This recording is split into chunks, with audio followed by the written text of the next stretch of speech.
To take you live to the parliamentary proceedings that are dealing with how the Bushiri couple fled the country. Let's take you there live. Come and make presentation in the form of a public hearing.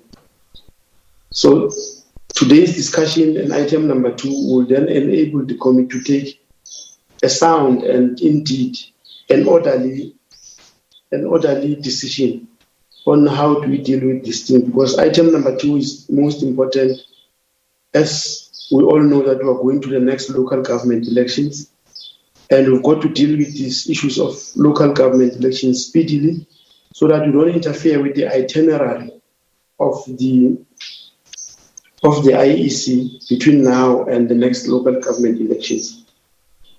So that's how important today's meeting is, honorable members.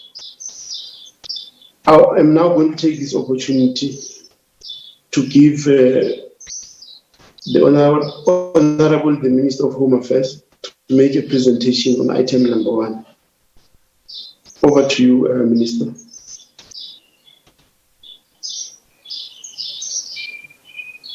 Thank you very much. Chairperson, if you may allow me, please, and my apology. Honorable Mwela here. Okay, proceed. Thank you, thank you, Honorable Chair, and my apology for just coming in without having being acknowledged. But I appreciate that you've given me the opportunity. Indulgence is granted. Thank you, Chair. I just want to check the implications of discussing this matter, the first item, with our colleagues from the IEC here present here, if it does not have any negative impact. If it doesn't have any negative impact, then I'm comfortable, Chair. We can proceed with the first item with them here in present here to this meeting. I just wanted us to check that, Chair. But if it doesn't have any negative bearing and results, it's fine. We can proceed, Chairperson. Thank you. But with your guidance, of course. Thank you very much, TP. You know, a committee of parliament, it's for the public. And for today's meeting, as I said earlier, I was advised that these proceedings are beamed live on Parliament channel. So whether they were right inside the meeting or they were watching on TV, they will still be privy to whatever is happening. But in view of the fact that they are administering item 2, they must stay put so that when we're done with item 1, we're able to do item 2 swiftly. We will, however, after this item, grant indulgence to the minister, deputy minister, and the acting DG, if they so wish to leave the meeting, because the matter does not necessarily directly deal with them. But for purposes of information, they may remain, because these issues at a regulatory level, it is also being dealt with by the Minister of Home Affairs. So I think everything is in order, Honorable Mwela. At this point, we can proceed with them in the meeting because this is a public meeting. Thank you very much. Over to you, Honorable Minister. Thank you, Chair. Accepted. Thank you. Thank you, Honorable Chair, Advocate Bongo. Let me also greet the chairperson of the IEC, Redland Mashinini, because I can see him on the screen, and greet all the members of the Portfolio Committee, the members of the media who might have logged in, and members of the public. As you already said, this discussion today is being aired live, and so South Africans are watching. Let me also greet them.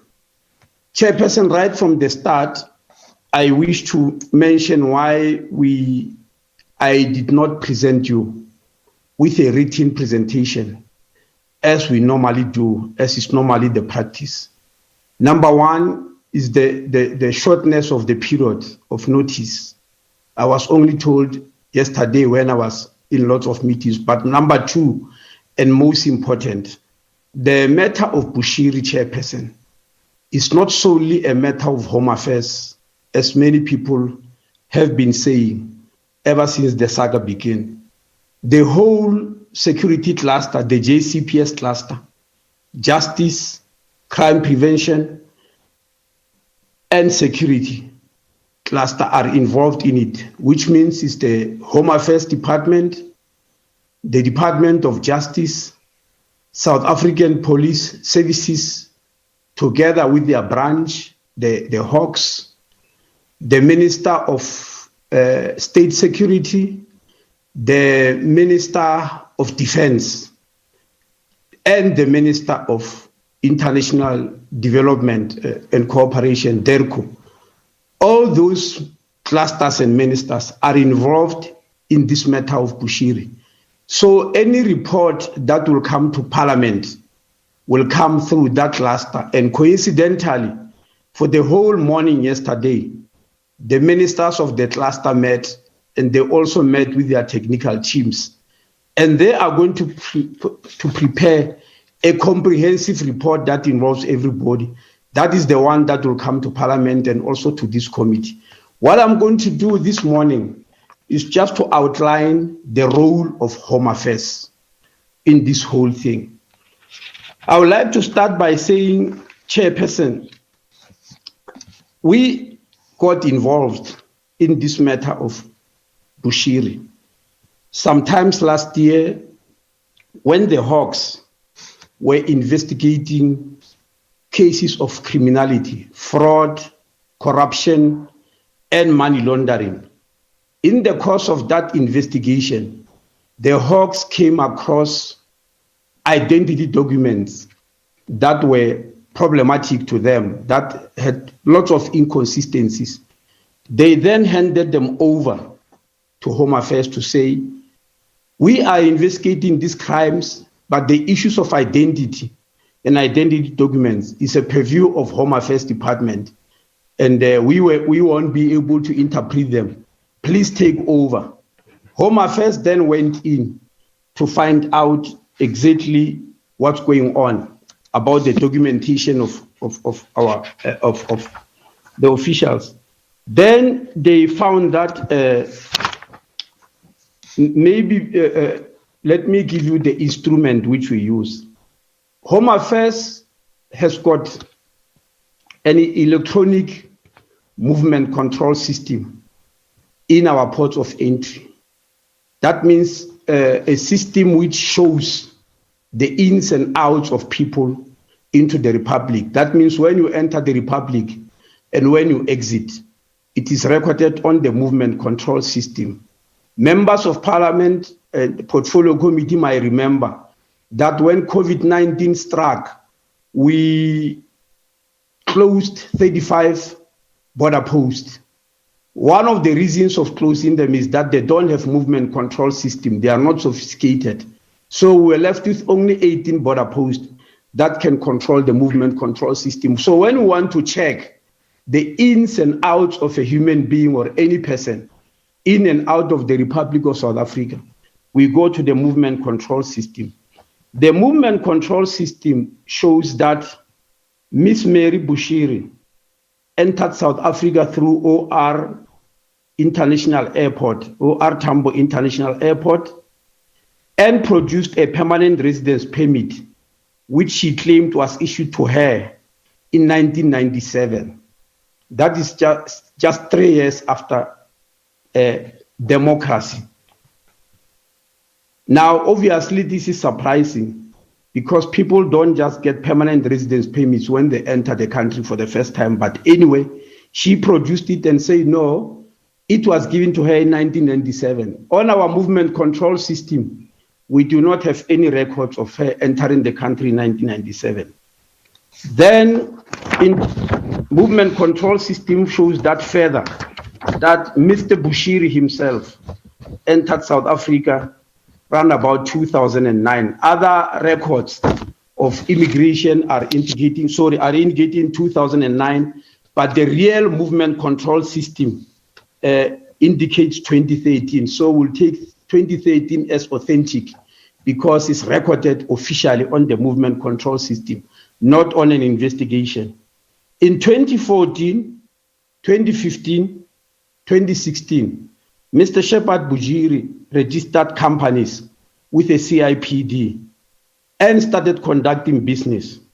This is important to mention because at this juncture, I should inform the committee and the public that at this juncture, Mr. Bushiri should then have applied for a business visa as is demanded by the law, but he never did so, meaning that the businesses that he was running were not within the law.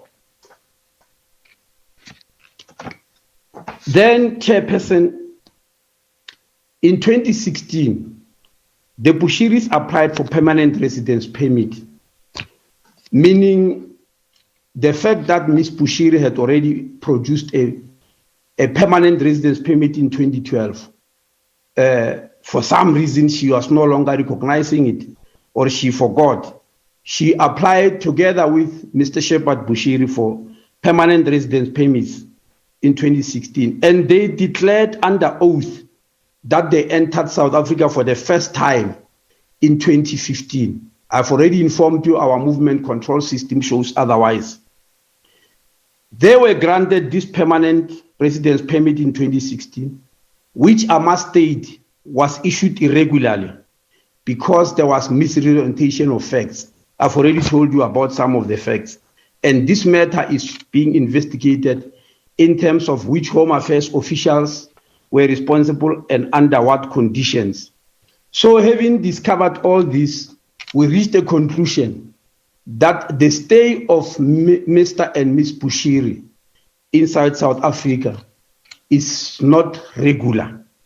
It is through lots and lots of anomalies.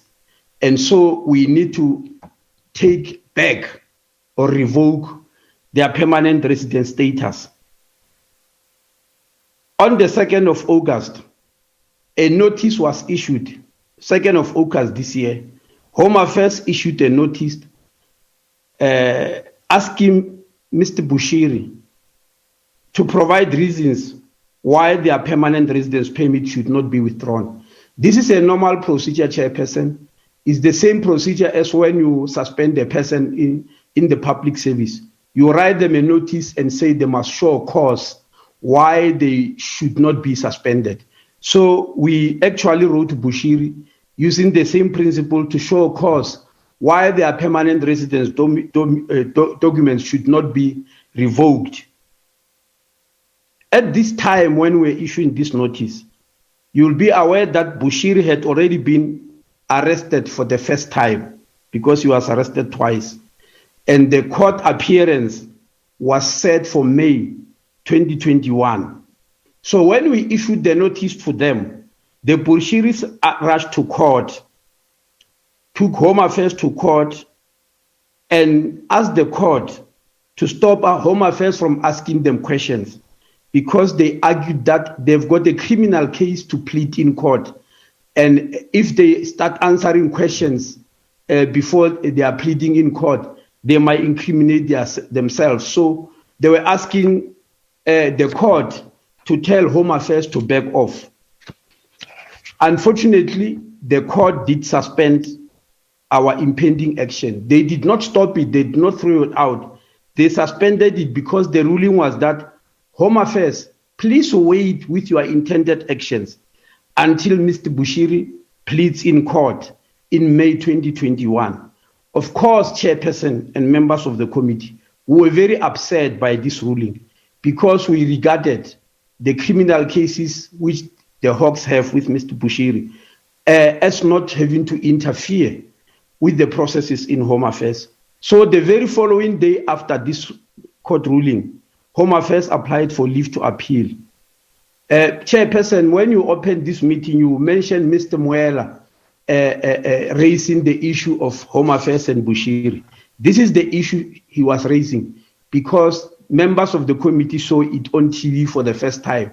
I was responding to the media because the media had an impression that Home Affairs lost a case against Mr. Bushiri, and that's what they were asking us. And I had to clarify it with them that no, we did not lose the case. The court has just suspended our action until Mr. Bushiri pleads.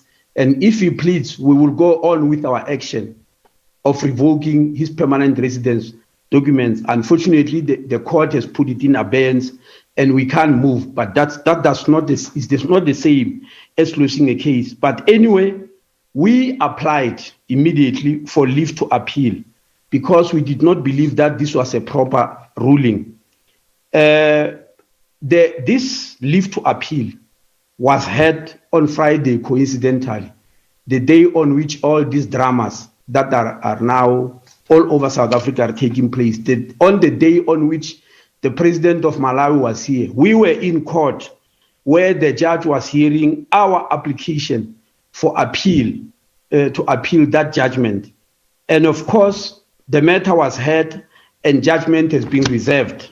Of course, up to today, we're waiting for that judgment. But during that period, you are aware, Mr. Bushiri got arrested for the second time by the Hawks. And he started applying for bail, the very famous bail application that took 2 weeks. Our role, Mr. Chairperson, in this bail hearing of Mr. Bushiri was to provide police with information about the irregular and fraudulent documents that Mr. Bushiri uses. And we emphasize the fact that because all the documents from Home Affairs that Mr. Bushiri has been using are irregular, we regard him as a flight risk who should not be granted bail. Chairperson, I must confess, our worries stem from the fact that is well known. It is common cause, Chairperson, that we are suffering porous borders in this country. And the Department of Home Affairs have been working around the clock to deal with these issues, to an extent where the department went to Parliament a decade ago to ask Parliament to pass a Border Management Authority Act to try and deal with our porous borders. It is again common cause that Parliament took more than about 10 years to finalize that bill, which was passed on the last day Parliament rose for COVID-19. Disaster regulations. So we are still engaged with the president about signing of proclamation, signing of assent, which has already taken place, signing of proclamation, and the transfer of functions from some ministries to Home Affairs. We are still busy with that. And during this moment, obviously, our borders remain porous. We cannot hide that. That's why we're very anxious about Bushiri being given bail, because we believe people who are a flight risk can go through any of our porous borders where we will not be able to see them. That was our worry, and we presented this information to police, which they duly presented to court. Unfortunately, they were not successful. As is well known, the court granted 200,000 rand bail each and instructed the Bushiris to report to the nearest police station on Mondays and Fridays between 6 o'clock in the morning and 6 o'clock in the evening, or 6 hours 00 and 18 hours 00. At this juncture, Chairperson, Home Affairs had no longer had any contact with Bushiri. In other words, at this juncture, we gave over to the police because by virtue of the bail conditions, it is the police that then took responsibility for him. So Bushiri has never been under any supervision of the Home Affairs at any stage. Now, the presidential visit, because people are of course relating this escape with the presidential visit. The president of Malawi paid a long-planned visit to the Republic of South Africa on the 13th of November. As I said, this is the very day on which we were in court pleading for appeal, that we want the court to allow us to confiscate our documents from Mr. Bushiri. So the president has requested that. As a minister in cabinet, I knew as far back as August this year that the president of Malawi has requested for a visit to the president of South Africa and is waiting for the date. I also know as a fact that this date of the 13th was chosen by the presidency and DECO. It's not the president of Malawi who decided on what date they could come. The date was provided by the Republic of South Africa. The president then arrived on the 13th at Waterkloof Air Force Base with an entourage of 23 people.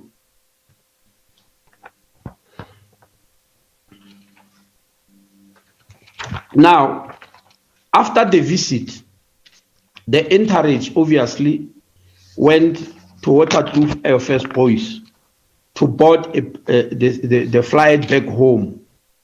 The acting Director General of Home Affairs, Mr. J.K. McKay, was requested by Minister of DECO, Dr. Naledi Pandor, to rush to Waterkloof Air Force Base, and the reason being that somebody from Malawi has made a request to Minister of DECO that there was an advanced team from Malawi who wants to depart with the minister, with the president chair. But they came from the president as an advised team and landed in OR Tambo International Airport.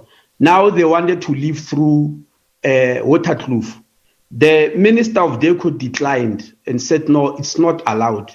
Waterkloof Air Force Base, as you know, and there have been controversies, is specifically for heads of states and other dignitaries, not ministers. So unless a minister is an envoy of a president.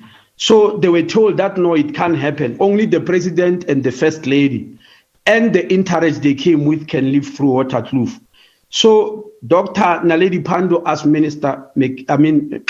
Acting Director General Mr. McKay to make sure that no mistakes happens. He did so. And when he arrived at the airport, he found Deputy Minister Candice Mashiro Dlamini, who was there to represent Minister Pandor to see the president off as his normal protocol. Deputy Minister was already discussing with the Malawians about this issue of Waterkloof, that the advanced team cannot leave from there. Mr. McKay joined her and told them that there's no way that the advanced team can rest there. I read from the media that the presidential entourage, the president of Malawi, was held in Waterkloof base, and it's not, in terms of protocol, is very bad. He was treated badly. The president was not there at Waterkloof. Presidents don't just rush to Waterkloof to wait. They wait until everybody is in the flight. Then they are called from the presidential guest house or from the hotel where they are to go to Waterkloof, which is what happened. So the arguments about people having to go to having not being allowed to board at Waterkloof was taking place between Acting Director General Mr. McKay, Deputy Minister Mashiro Dlamini, and the entourage from Malawi, by which time there were now 66, when we knew only 23 people, when we include the president and the deputy, meaning the entourage that accompanied the president officially, which was recorded in DERCO, was 21 people. The 23 mentioned is because you count the president and the first lady. But now there were 66, excluding the president and the first lady. Now it was suggested that the extra people must go to OR Tambo from where they landed in the first place. It is not Malawians, I repeat, who proposed that they must go to OR Tambo. It was a proposal from Mr. McKay. So that because it took a long time debating and negotiations, toing and froing, phoning the Minister of DECO to intervene and all that, it did take a long time for the presidential delegation to depart. And eventually, yes, the presidential delegation remained, and they were then ushered into the plane. But just before they were ushered, the South African police services, as represented by the Hawks, arrived. And by that time, it was already past 18 hours. And Mr. Bushiri and Mary Bushiri did not report to the police station as instructed by the court, as they normally do. And the police raised an alarm. It is then that they thought, because there is a delegation from Malawi, there's a possibility that they might take advantage of it. So they arrived at the airport to make sure that that mistake doesn't happen. And indeed, a meticulous process started, led by Mr. McKay, the acting director general, whereby each of the people who were there was scrutinized with their passport. The photo on the passport, their face, they were matched before they moved into the plane. This, of course, with the exception of the president and the first lady, they were moved into the plane. And after they went into the plane and the president and the first lady boarded, before the plane departed, it was searched by the police.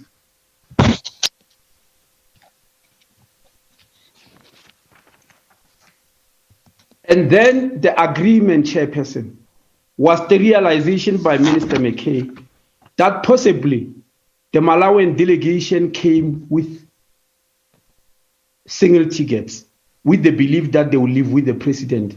And that's why perhaps they were arguing like that. So he gave them an offer that the presidential plane will be allowed to land on the tarmac of OR Tambo Airport to fetch them. But they must be processed through the normal processes at OR Tambo, like any other passenger. But of course, because they were ministers, they were offered the protocol launch. And so they were processed from the protocol, but the same procedure was followed. Passports were matched with the photos and the faces of the members who were there, and they went into the plane. But before the plane departed, it was definitely searched for the second time. Having convinced themselves that there is no sign of Mr. and Mrs. Bushiri, the plane was allowed to depart. On Saturday, the 14th of November, we then heard that Mr. Bushiri has appeared or reappeared in Malawi. But Chairperson, I must mention that when the team was boarding at Waterkloof, one member who came with the team did not board on the 13th. He didn't. And according to our movement control system, he boarded the very following day and went to Malawi. But when the team that was at OR Tambo was boarding, 3 members did not board, and it's not indicated on our movement control system that they went through any border. We regard them still being South Africa. This to us was not a surprise. It happens all the time. Ever since I was in government, almost all the presidential delegations that come, they don't leave immediately because some people go shopping in Sandton, others have got relatives here, some even have got perhaps their holiday homes and all that. All those things are at play. So when people did not leave, we were not surprised. Yesterday, we tried to conduct the embassy. They don't have an ambassador there. It's a charge d'affaires. We conducted charge d'affaires to ask whether they know that 3 of their members did not live with the president. But I must emphasize, Chairperson, we don't regard this as abnormal. It has always happened that people remain, but in our movement control system, they've not left. So when we heard that Bushiri has left, we wanted to know what mechanism has she used, because Chairperson, the Bushiris were instructed by the court to hand in their passports, their travel document. I must emphasize, Mr. Bushiri has 5 passports. None of them are South African. They were all issued in Malawi. We have got their passport numbers. Mrs. Bushiri has got 5 passports, all of them issued by Malawi, not issued by us. But then we consulted our movement control system. We requested it to show us the movement of these two people through our ports of entry.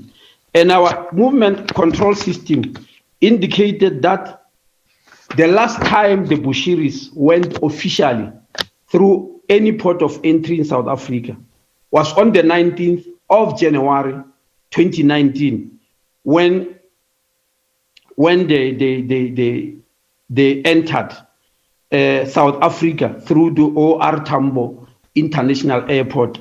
After the 19th of January 2019, there's no movement in our movement concept that indicates that any of the Bushiris went through any of our border posts. That includes on these days, on the whole of days of last week. It only reflects January last year. Of course, there are newspaper statements about them having gone into Lesotho by bribing a Home Affairs official. Obviously, when a Home Affairs official is bribed, it's not easy for us to know. At the same time, we do catch people who are bribed in Home Affairs, but it does not necessarily mean we catch them all the time. So I took liberty to check with Lesotho. Now, I want to mention, Chairperson, when any plane, any commercial aircraft, let me say, leaves Lesotho, it can only go to OR Tambo International Airport. When anybody is in Lesotho, they want to go to any part of the world, they can only do so by going through a port of entry into South Africa and out again. There's no other mechanism. So the only other mechanism a person may fly from Lesotho, apart from the ones I've mentioned, is through a chartered flight. I checked with my counterpart in Lesotho, and they checked with Lesotho International Airport. There were no chartered flight that landed on Maseru Airport for last week. The first flight that landed and is still there was bringing a team from Burundi, and it landed on Sunday, a day after all this saga happened. So the issue of Lesotho, we dismiss. So that's why, Chairperson, we issued a statement that the Bushiris did not live with the president of Malawi, neither did they go through our port of entry, neither did they produce any of the passports. I must also state the 5 passports that they've got, because of we have got their numbers, they will be caught on our movement control system if any one of them go out.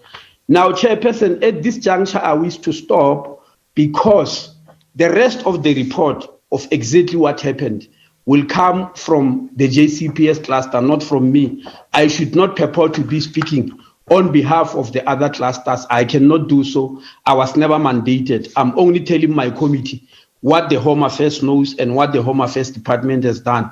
Thank you very much.